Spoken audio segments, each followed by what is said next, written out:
हे हाय। मैं आपका दोस्त गोविंद आज एक और नए कहानी के साथ संजना जी के साथ। आज पहली बार मैं कुछ अलग महसूस कर रही थी। पता नहीं, शायद उसकी ये पहली मुलाकात थी या फिर मेरे प्यार की आवाज थी। पता नहीं वो लड़का मुझसे कुछ पूछ रहा था, लेकिन मुझे उसकी आवाज सुनाई नहीं दे रही थी। लेकिन सब कुछ महसूस कर पा रही थी कि वो क्या पूछ रहा था। आज मैं अपना घर शिफ्ट कर रहा था। एक जगह से दूसरे जगह रहने गया था। मैंने जिस गली में अपना घर ले रखा था, मुझे नहीं मालूम था कि उसी गली में मेरी चांद भी रहती है। मैं जैसे उस गली में इंटर किया, वो चांद का टुकड़ा मुझे दिखा। मैं उसे देख ही रहा था और वो भी मुझे देख ही रही थी। मैं उसके पास गया और पूछा, ये मकान नंबर कहाँ है? वो सिर्फ मुझे देखे जा रही थी। पता नहीं मेरी बात सुन भी रही थी कि नहीं। लेकिन थोड़ी देर बाद उसने इशारा किया। वो वाला घर तो मिल गया था, लेकिन शायद मुझे अब किसी और घर की तलाश थी। फिर मैं उसका पीछा करने लगा, उसको देखने लगा। वो जहां जाती वहां मैं जाने लगा। सिर्फ उसको देखना अच्छा लग रहा था मुझे। फिर उसकी नजरों ने मुझे एक दिन नजर भर के देख लिया। उस दिन से हमारी धीरे धीरे नजरों से नजरें बात करने लगे। फिर मैंने एक दिन उसकी एक दोस्त से फोन भिजवाया। मैंने कहा, बोलना एक बार फोन करे मुझे। फिर उसका कॉल आया। हेलो, प्लीज फोन मत काटना, पहले मेरी पूरी बात सुन लेना, उसके बाद जो मन करे वो करना प्लीज। मैं ना तुमसे प्यार करने लगा हूं। तुम्हारे बिना अब जी नहीं सकता। लेकिन मेरे सारे दोस्त कह रहे ऐसा उसमें क्या है। मैंने कहा, इस ब्रह्मांड की सबसे खूबसूरत है मेरे लिए। तब तक मेरा एक दोस्त बोल पड़ा, तो फिर झील क्या है? मैंने कहा, उसकी आंखें। फिर उम्दा क्या है? मैंने कहा, उम्दा क्या होता है? बोला, खूबसूरत चीज, जैसे चांद का टुकड़ा या फिर चांद। मैंने कहा, उसका चेहरा। फिर उसने कहा, खुशबू क्या है? फिर मैंने कहा, उसकी सांसें। खुशियाँ क्या है? उसका होना। तो गम क्या है? उसकी जुदाई। सावन क्या है? उसका रोना।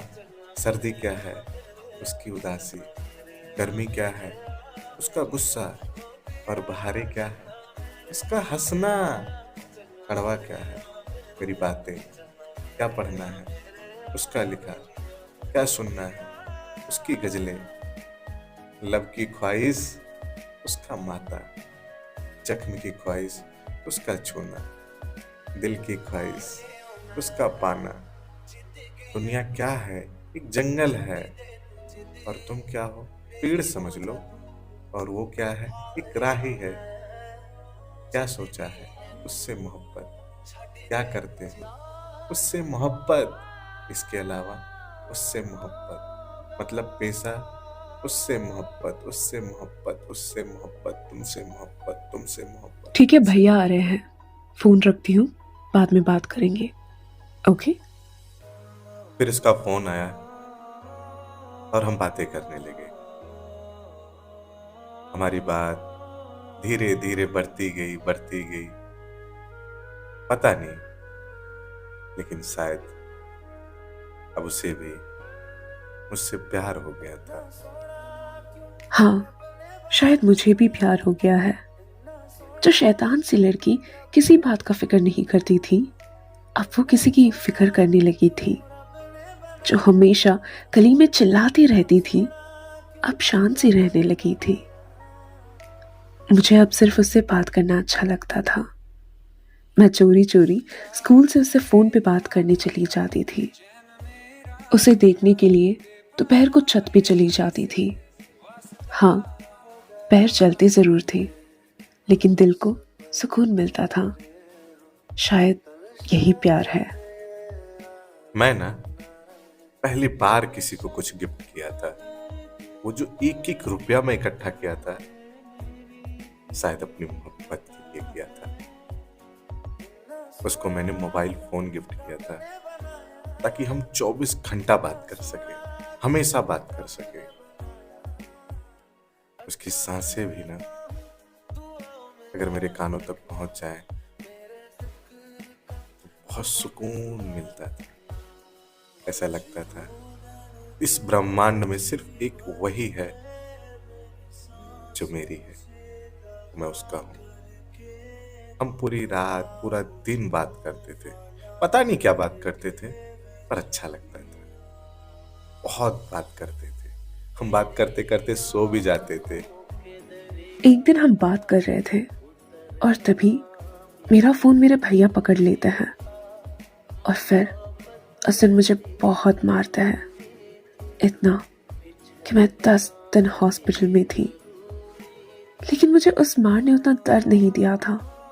मुझे दर्द था कि हमारी बात नहीं हो रही थी और वो कितना परेशान होगा मेरे लिए। और फिर मैं अपने दोस्त के साथ उसके लिए संदेशा भेजती हूँ कि बात ऐसी हो गई है।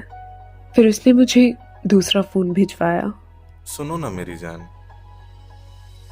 तुम जरा ध्यान से बात करा करो ना। ऐसी पकड़ी जाती हो, मार खाती हो, मुझे अच्छा नहीं लगता ना। ध्यान रखा करो प्लीज यार। तुम्हें कोई मारता मुझे अच्छा नहीं लगता। हाँ मानता हूँ तुम्हारा भाई है, तुम्हारे मम्मी पापा हैं, लेकिन मुझे अच्छा नहीं लगता। अच्छा ठीक है, ये सब बात छोड़ो। अब ठीक हो ना? तबीयत कैसी है? एकदम बढ़िया से ठीक हो ना? हाँ अब ठीक हूँ।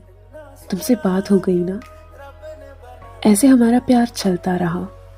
वो बार बार फोन भेजता रहा, मैं बार बार पकड़ी जाती और बार बार मार खाती।